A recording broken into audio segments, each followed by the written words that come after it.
As a driven dentist, you see the world differently. Where some see scarcity, you see abundance.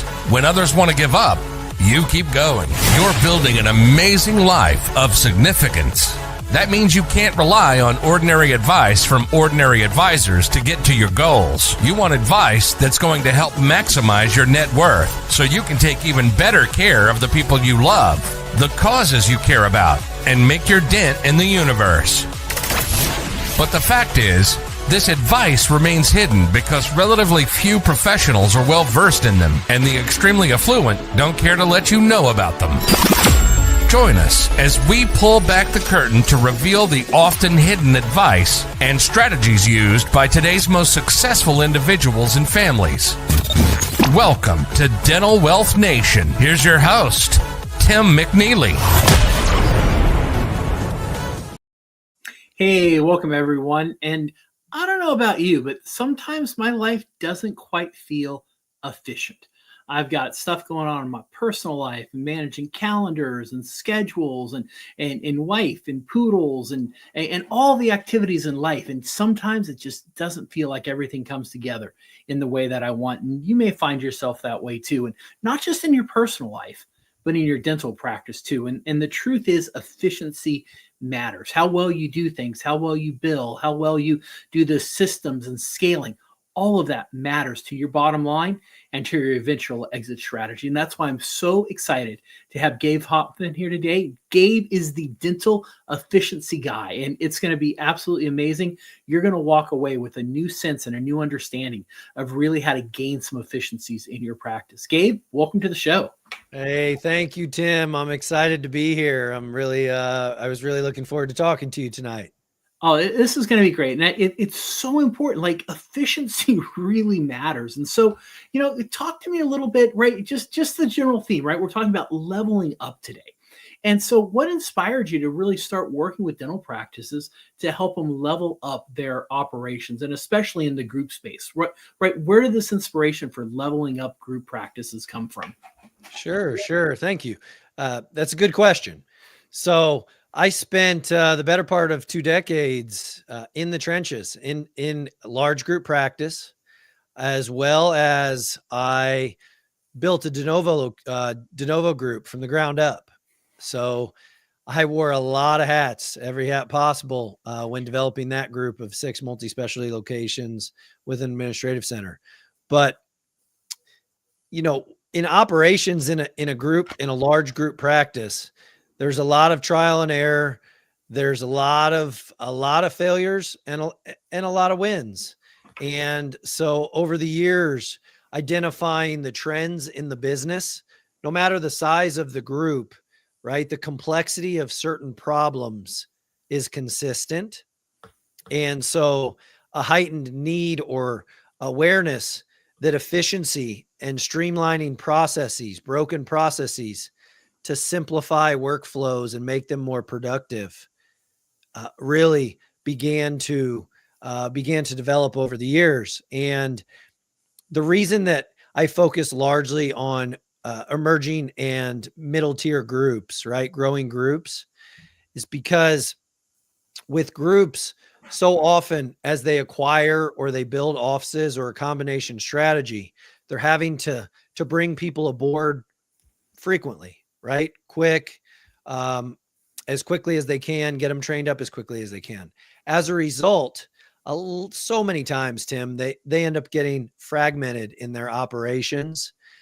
There are segments that use certain software. There's other group practices that may use different systems or software, right? And so that's what I mean by fragmentation.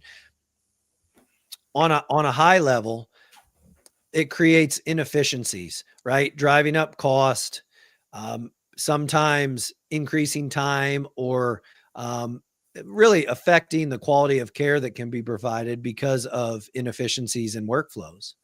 And so, those pains are really what drive my passion to help them move away from that pain, turn it into profit, and then put some sustainable solutions in place that continue to help them focus on in a growth trajectory, right? Being that in the growth mode to scale. Yeah. Well, right. And when you have things that aren't efficient, at least for my brain, it really takes my eye off the ball and where I'm heading because I'm so worried about all these things falling apart because I know they're just not held together the way they ought to be held together. And I'm guessing that's a lot of what you see in these group practices that are scaling and growing also. Yeah, it's so true. You know, obviously what happens, right? Our personal lives cross over to our professional lives. Our professional lives, when it's daunting in an office or in a group or in your day, right? That wears on you. So I like to refer to joy, ROI, and truly, Tim, when we're able to implement efficiency, right? We're able to, for instance, put in custom automation that takes a complex workflow like revenue cycle and automates it. It's now sustainable. It's off the plate and they have all that time back that now they can reallocate that team member who used to spend 6 or 8 hours a day in front of a computer to maybe presenting treatment, right? Or working with the team, or now the office manager who spent all their time on moving data from point A to point B to point C is able to spend time focused on the team or with larger treatment plans or whatever it is. Now they are revenue generating, growth focused, and there's more alignment in the group. And I honestly have doctors or C-level executives tell me that, they're spending their nights focused on these challenges or these problems. And, you can imagine that the smaller an organization is, the less people that they have. So the owner is the one that feels all that stress. I'm sure you hear about some of the challenges in scaling or growing with the doctors that you work with, but it's a reality. And so if I can turn those pains into sustainable profit, the next level is joy in their workflow. And that's really where my fire burns, right? Wow. Want to make them love what they're doing again and show them how they can grow. I love that joy ROI. I mean, that's fantastic. Now, in a lot of the families that I work with, right, there are financial challenges. There's some similarities, but there's also a lot of differences because everyone's goals and challenges and objectives are so different. But in the dental space, and I don't know the answer to this, so that's why I'm asking you, but are there some common operational challenges that you really see always, kind of come in at 1, 2, and 3, or are there just a wide myriad of challenges that most dental practices that are scaling are facing? Yeah, that's a good question, Tim. All in dentistry, right? There are 3 buckets. You have your people or your team, you have your patients, and you have your profits. So literally all the challenges are going to fall in one of those 3 buckets, as they do in most businesses, right? When you dig a little deeper, the consistencies that I see are either moving data. So redundancy and moving data from point A to point B to point C, right? So someone is having to read some type of redundant task where they are literally sitting in front of a computer, completing administrative tasks all day, every day. And so that has a ripple effect. When that team member up front is in front of a computer working on insurance or accounts receivable or moving data from one software program to 2 other software programs. For instance, they may have practice management that doesn't talk to QuickBooks, and then they use a phone capture software where the data doesn't go from the phone capture software to the practice management software. So as you can imagine, Tim, when they have to move that data from one place to another place to another place, there's opportunities for error, especially the busier that they get. And so that little thing, that little process can create big ripples in the business. Complex problems like accounts payable, accounts receivable, posting of bulk checks, working with insurance payers. That's another one. And then really the third is reporting and information. So the data, when they are, you would be surprised at how many groups still have people that compile data for reports. They spend hours every month, You know, they take 6 reports, they take their financial metrics, and they put them together, and it takes hours a week, or you know, compile, like take that times 30, 40, 50, 70, 100 practices, right? And I mean, that's a lot of time and a lot of inefficiency. So when we can take that process, we can streamline it. Maybe we can automate it and have it delivered to all the people that need to see it, how they want to see it, right? That may save 10 hours, 20 hours, 30 hours now that we're giving them back, you know, that they can redirect to productive strategies, revenue facing strategies. So that the neat thing about it is once we've started and we've implemented a solution, we have the operational strategies that we can help them to navigate how to be most efficient with their people now that they have that time back. Okay. Well, right. Listening to this, I mean, to me, it sounds like a no-brainer. It sounds like, right, why wouldn't you automate? And it sounds like this would be one of the first things that you're doing in your practice, but it sounds like it often gets overlooked. And so, well, why do you think automation does get overlooked so often? You know, like most technologies, there's fear. And we create limiting factors. It's funny you asked that question, Tim, because I was just talking to a group practice. They have 17 locations and they're growing. They're looking to acquire 5 here very soon. They are looking at challenges in their business, and they're like, with any solution, there's pros and cons. And I stopped and I asked them a few questions. I said, if you can increase your profit, you are simplifying a workflow, so you need less people to work on it. You have more time back. Then what are the cons for that? And the only con that is there, Tim, is I don't go into any practice or any group that I work with to remove people, right? We can increase the EBITDA or increase the net profit by redirecting human capital, right? People on the team. But generally speaking, the one limiting factor, the one reservation or challenge that I hear is that the people are change, right? It's change. They think that their job is going to be threatened by the implementation of sustainable solutions, or that when a coach is coming in, that really that is our goal. And from my standpoint, absolutely not. I know that we can enhance people's positions, and we can actually make them. I mean, you can imagine if someone's sitting in front of a computer all day, every day, there's generally higher turnover because there's an increased number of errors in the process, especially with greater complexity in that process. Yeah. So when we can pull them away from that computer, now they're working with patients, they're back in the clinic, they're working with the team, they're presenting treatment plans, they have diversity in their day, and they're engaging with people.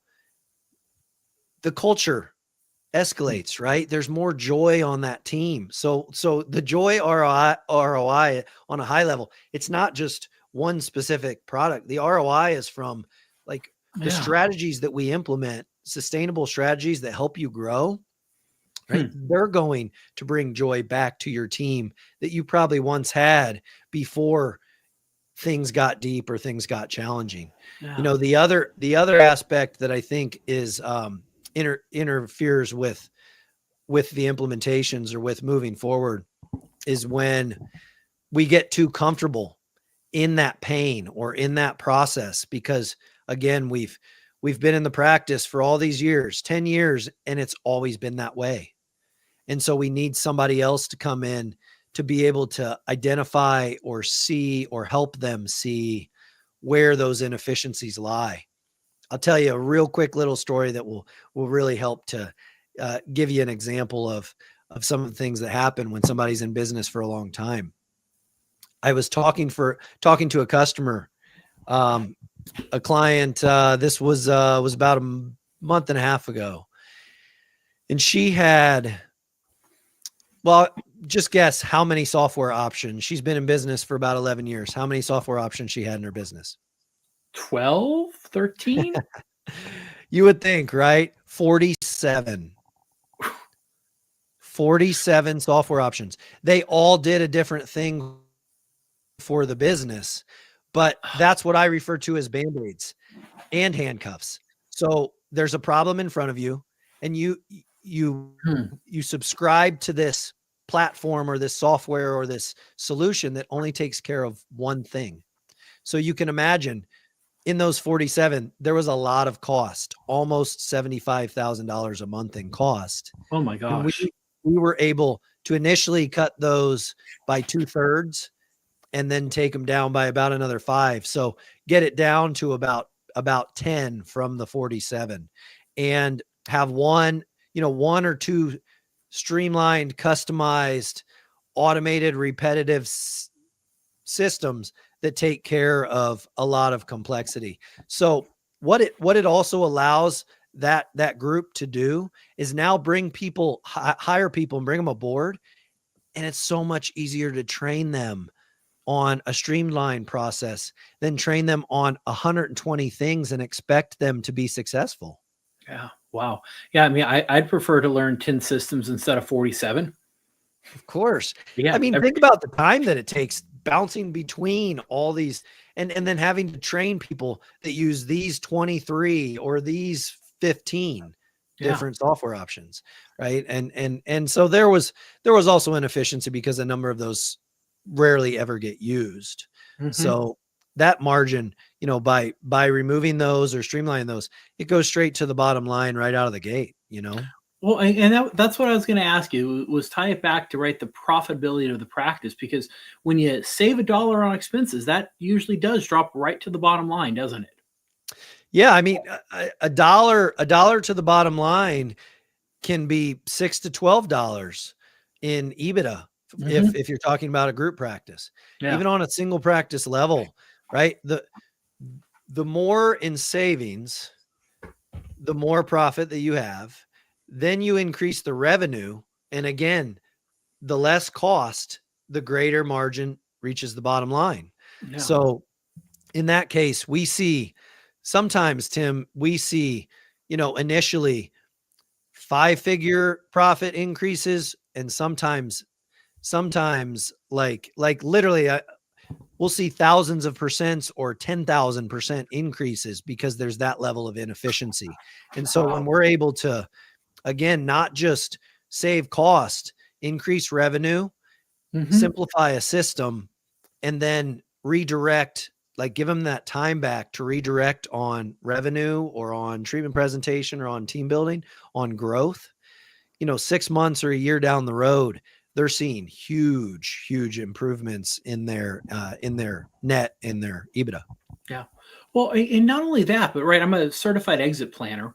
And, one of the things we're always looking at the business is how attractive is this business to a potential buyer? And is a business with more systems more attractive to a buyer, or is a business with cleanly running systems more attractive to a buyer, Gabe?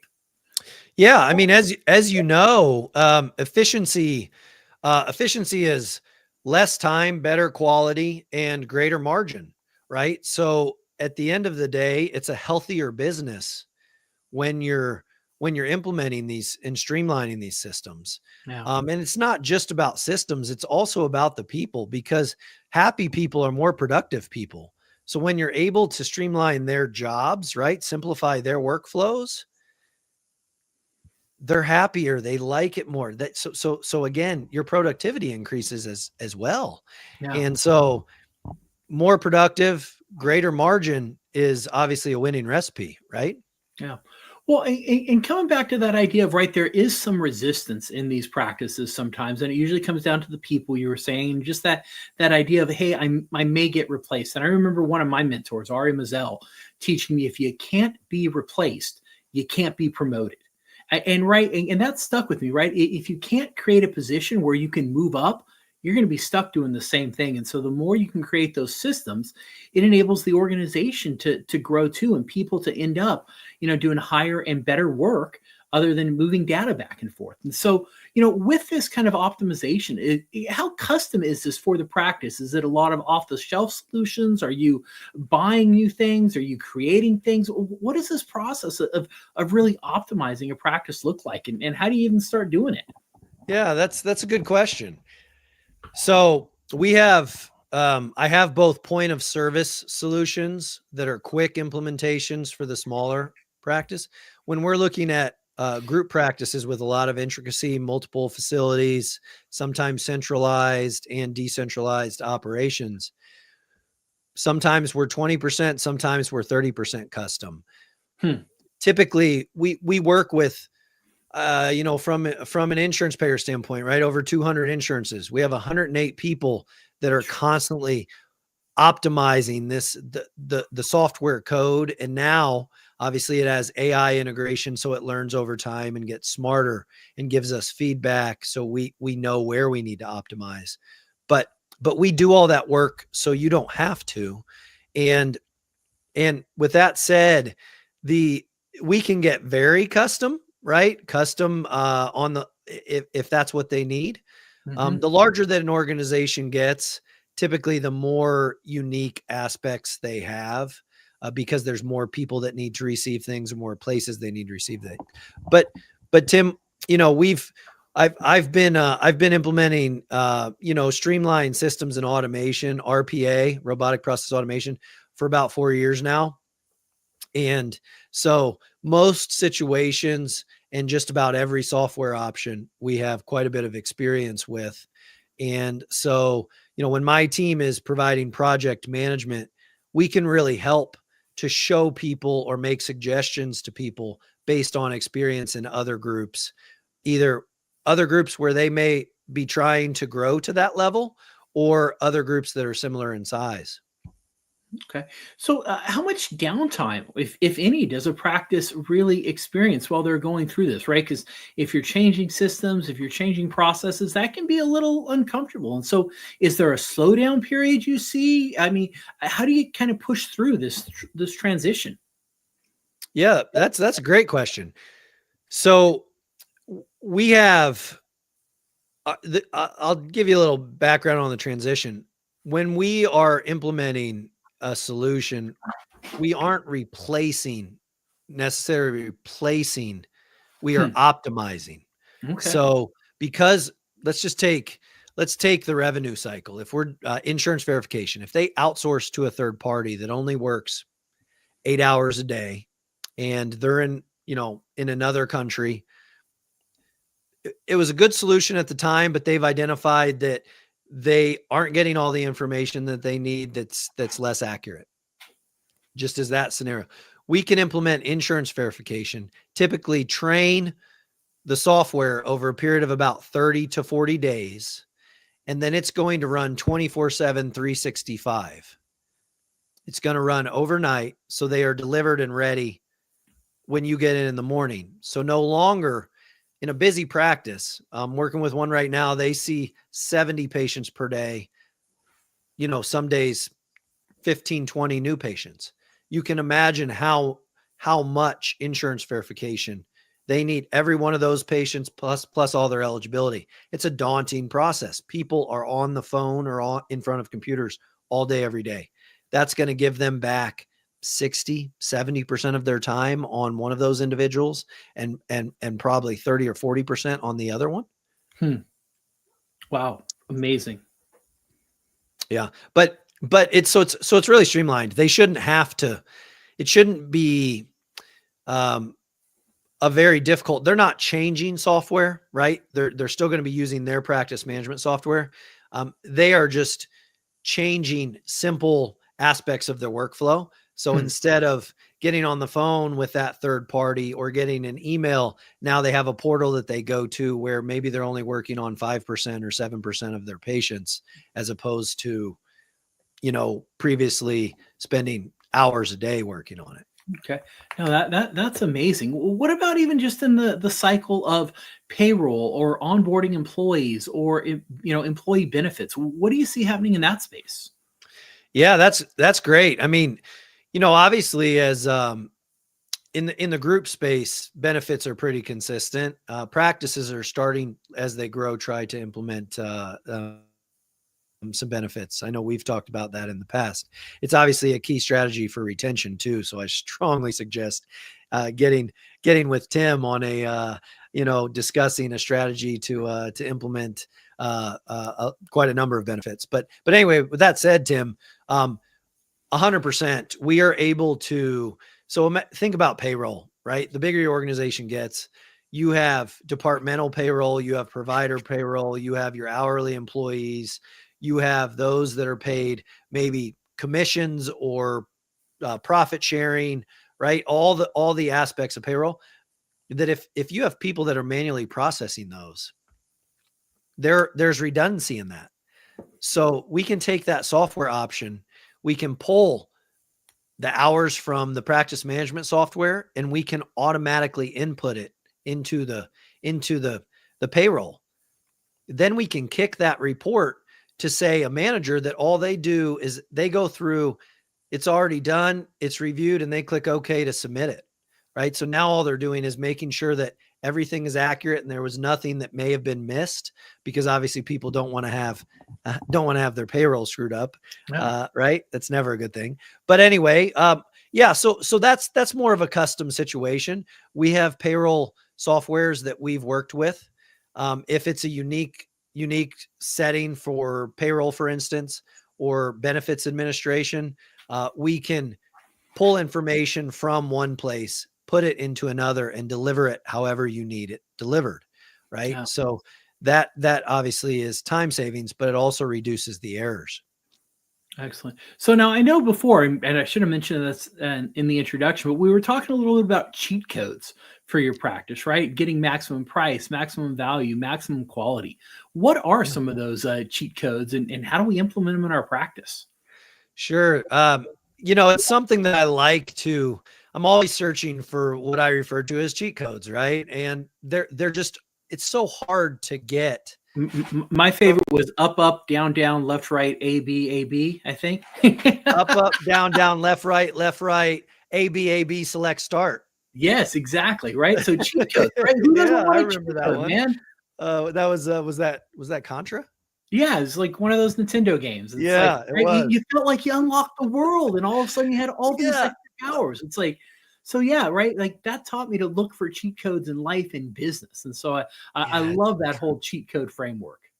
I mean, getting price, getting service, and getting quality, right? Support and service and quality, finding all three in anything that you're buying is very difficult. Generally, you can find two. Mm-hmm. So when you can get all three in a package, I refer to those as cheat codes, right? Because you're getting max value out of that. And those are products or services that you should definitely hang on to. I have a peer, it's a cone beam company out on the West Coast in the Beverly Hills / Koreatown area. HDX Will. I've sold it for years. In the cone beam space, I refer to those guys as a cheat code because they have so much value and they don't charge a monthly rate for concierge level service and support. And their image quality is fantastic. Practices can grow with that piece of equipment over 3 or 5 years. And it has AI, so the quality of the imaging gets better year after year, the algorithms. So that's an anomaly in that space, right? That's what I would refer to as a cheat code, because you're getting max value top to bottom and it's not costing you any more. Wow. That's amazing. So those are the kinds of solutions that you're looking to help really optimize and bring into a practice, or where you're getting the good price, max value, and incredible quality.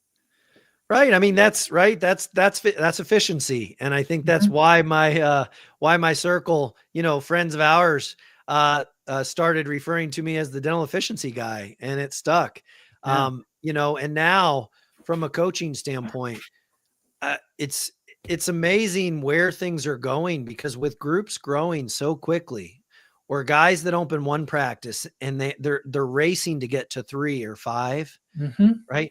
Efficiency, right? The margins go downhill, costs go up, cultures get diluted. So I'm really loving the opportunities to partner with these guys and let them learn from the mistakes that I made in opening practices or working in operations for so many years.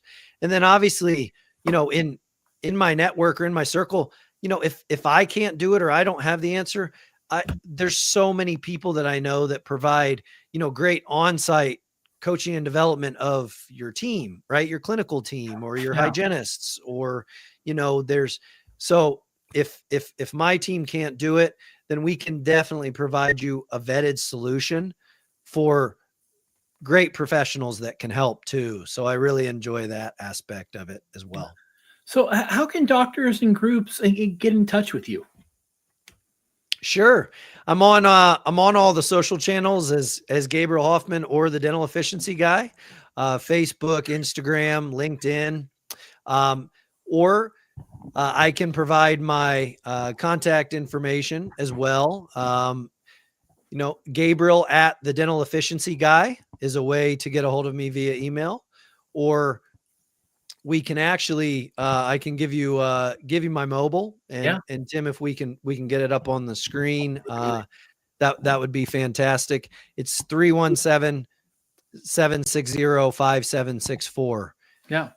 I'm always happy to provide a free consultation, right? Jump on what we refer to as a practice eval, E-val, right? Efficiency valuation. And we just aim to get to know you a little bit, understand, what you're great at, where your challenges may be, and if there's an opportunity to help you get to where you want to go. But yeah, can I give you a quick plug? I just read your book and learned a ton. Some strategies that I can roll out to my family. And I actually shared with my mom and stepdad that book as well. But excellent. Your book provides actionable strategies that literally not only help people keep as much profit as they can, but then continue to grow it, build it, and securely, right? That securely not only support you, but then support generations to come. So I really loved what the insight that I gained from your book. So if you haven't read it, Tim will have his the final version of his book coming out pretty soon. Shameless plug on mine as well. The Dental Efficiency Playbook is coming very shortly, which are proven strategies to streamline your processes and boost your profits. Excellent. Well, thank you for that, Gabe. And you really, right, the thing I would stress in that is this is a team effort, right? Building a high value practice and planning for your exit. You don't just need one advisor. You need a whole group of advisors all running in the same direction. I do the wealth management. I help people grow and protect their wealth. But part of doing that is we need what I call value accelerators. That's exactly what you do. You help accelerate the value of a business so that it becomes more attractive and more ready to sell. Because good exit planning is just good business planning. The better run you have a business, the more attractive, the more ready it is, and the better buyers that you're going to get coming in for it. But this is absolutely a team sport. And so I'm excited to read yours too. Efficiency matters. And we got some great comments coming in from some friends. We got Dickie Ball coming in. He says, brilliant and valuable information. Great job, gentlemen. So thank you, Dickie. Love having you tune in. Appreciate that, Dickie. And the other part of optimization and efficiency is good metrics too. And so we've got our friend Vin chiming in saying, they need Pronto, and that's some software that helps them measure these metrics. And so metrics are so important, right? They tell a story. If you don't have that story, how can you make decisions, optimal decisions to grow your business? That's good. Great. Garbage in, garbage out. You got to have those efficiencies first. So I love what you're doing. It's so important in it, and it's helping so many people create incredible value in the marketplace. And any closing thoughts before we sign off here, Gabe? I think I just leave people with little changes lead to big results with consistency, right? So don't be afraid to implement a change that will make you 1 or 2% better today and repeat that each and every day. And as Tim said, right, synergy and collaboration is a key to unlocking a lot of opportunity. So if we can help in any way, we're more than happy. Excellent. Well, hey, Gabe, always a pleasure talking to you. Thank you for sharing so generously, and efficiency matters. I know I want more in my life and my business, and you as an owner, if you are building an emerging or, group practice out there, make it efficient. Your life's going to be better. And I know I certainly want some of that joy ROI. And so I love that concept. That's so beautiful, Gabe. Well, and thank you for having me, Tim, on the Dental Wealth Nation show, right? Dental Wealth Nation, right? Everybody wants to make their money and then build it, right? So I think that's great. And then setting up for an exit, right? As our good friend Derek Leonard says, right? Start with your exit plan, your 10-year exit strategy on the day that you open or implement. And that's so key, right? If you're starting with your exit in mind, then you're always aligned to optimize to that exit, to that strategy. So I think, thank you so much for having me. It's great talking to you, Tim. And hopefully I can have you on the Dental Efficiency Podcast here soon, so you can share all your wealth knowledge. It sounds excellent. And I want to dive back into that beginning with the end in mind, because that's so important. And what I think a lot of people so often think is they think, oh, I'll get to my exit planning someday, right? Retirement is so far in the future. I'll get to it when I'm 60 or 63 or 65. But we don't realize that exits can be unplanned sometimes too. Health can force you out unexpectedly. Car accidents can force you out unexpectedly, right? Death, divorce, there's so many things. And so always being ready for an exit is a good strategy. And the simplest way to do that is just do good business planning, build the best business possible. And that's how you get ready for an exit, no matter when it would occur. It's so good. It's so good. Yeah. Great. Thank you again, Tim. Fantastic stuff. Obviously, let me know when you're ready to jump on the Dental Efficiency Podcast. I look forward to seeing you again soon. Thanks so much. Will do. We'll see you all here soon on the Dental Wealth Nation show. Thanks for tuning in.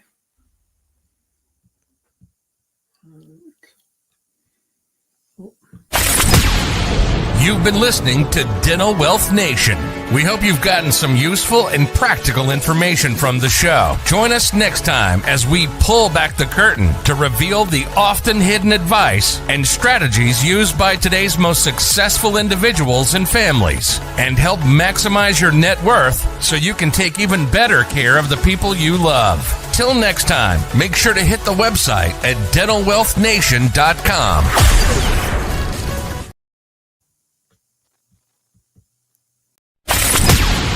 You've been listening to Dental Wealth Nation. We hope you've gotten some useful and practical information from the show. Join us next time as we pull back the curtain to reveal the often hidden advice and strategies used by today's most successful individuals and families, and help maximize your net worth so you can take even better care of the people you love. Till next time, make sure to hit the website at dentalwealthnation.com.